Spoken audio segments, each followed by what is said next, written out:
Composer is a powerful dependency manager, much like Bundler for Ruby or NPM for Node.js. All of these systems help developers share code they have built and implement shared code. Composer works in a very similar way. You can specify exact versions of the code that you would like to install. This helps ensure that you don't accidentally get major updates which could break your application, but still get bug fixes and patch improvements when you run Composer Update. Composer is available from getcomposer.org, and if you click on the Getting Started link down here, we can see installation instructions for popular operating systems. Number 5 here we have installation for Windows, and at number 4 here we have installation for *nix. It's a bit of a confusing name, but it means that these are the instructions for OS X, Linux, and any other Unix-based system. We already have Composer installed in Workspaces, and we can access it using the console feature. If we go back to our workspace, we can take a look. Now we haven't used console before, but we can access it from View, Show Console. You might recognize this as looking very similar to an OS X or Linux terminal, and it is. It works in very much the same way. Now, from here, we can check that we have Composer installed just by running the Composer command. And if we see information like this, then it means it's installed. Let's pretend for this lesson that we're building an application that requires reading files from a zip file, and maybe in the future, it also needs to support things like Amazon S3 or FTP drives. That would be rather complicated to write ourselves, but luckily we can just install the Fly System package from the League of Extraordinary Packages. Now, to do that, we simply run composer require league/fly system. Now what this will do, if there's no composer.json file already, it will create one, otherwise it will append to it, but we don't have one, so we can assume it's going to create it. When we run this, it will ask us which version we want.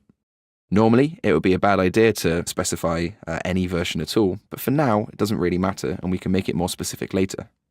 So we put *, it just means get me any version you can find. There we go. Looks like it's installed version 0.56. And it's just suggesting a few other packages that we could install if we wanted to, but we don't care about those. So if we look with ls, we'll see we have some new files. Let's refresh our workspace files and see what we've got. So as I mentioned, a composer.json file has been created, and inside we just have some basic JSON with an array of stuff. This array we have require here, which is where we list all of our dependencies. And on the left we have the names of our dependencies, and on the right hand side is the version. So as I said, it's a little bit vague at the moment as to the version, but we know that it's installed 0.5.6. So why don't we just say 0.5. That means if updates come out, then it won't completely break our code. Composer's also created a vendor folder with this autoload.php. We'll look at that in a second. Composer, which you don't need to look at, this is some internal logic. And it's created the League folder with our Fly System package.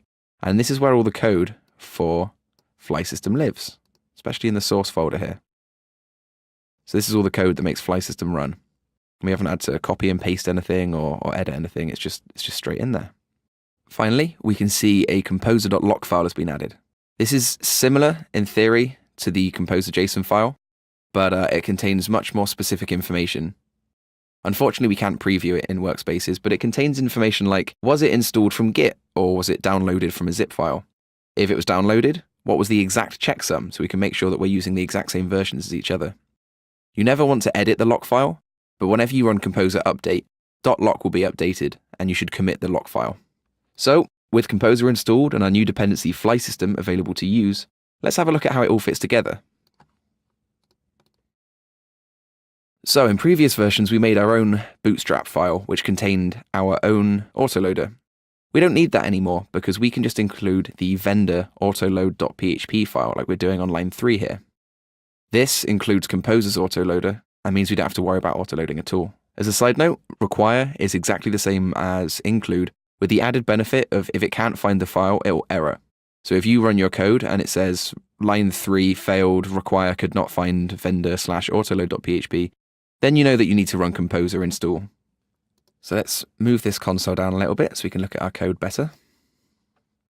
Okay, we've got some new stuff here. On line 7, we have use League Fly System file system. This avoids us having to reference the entire class name with all of its namespace prefix each time we use it. We can now just reference file system and PHP will know which class we mean. On line 8, we have another use statement, which lets us alias the zip class to the global space. This means we can reference adapter and not zip, which is a very common name and might conflict with something else. On line 10, we are instantiating an object as an instance of file system, containing an instance of zip as a constructor. That zip class is then taking the location of the zip file as we want to read as a string argument, and that location is in the current directory /archive.zip. Then, line 13 uses a file system object method named listContents, and we output everything in some HTML at the bottom. This HTML makes an unordered list on line 24, and proceeds to loop through on lines 25 to 27 down here. This little for each will go through our contents, and then make a content variable for each item it finds. Finally, line 26 outputs a few values from the content array. The type will say file or directory as a string, and the path value will be the name and location of the file inside our archive.zip. So let's run this and see what we get. And there we have it, a complex task made super easy just by installing a Composer package. I promised we would look through PSR4 as part of Composer. Well, now that we know how to use Composer, we can look at how we build components with it. We'll use PSR4 as the standard to do this, along with a few other standards. All of that will be covered in the next stage.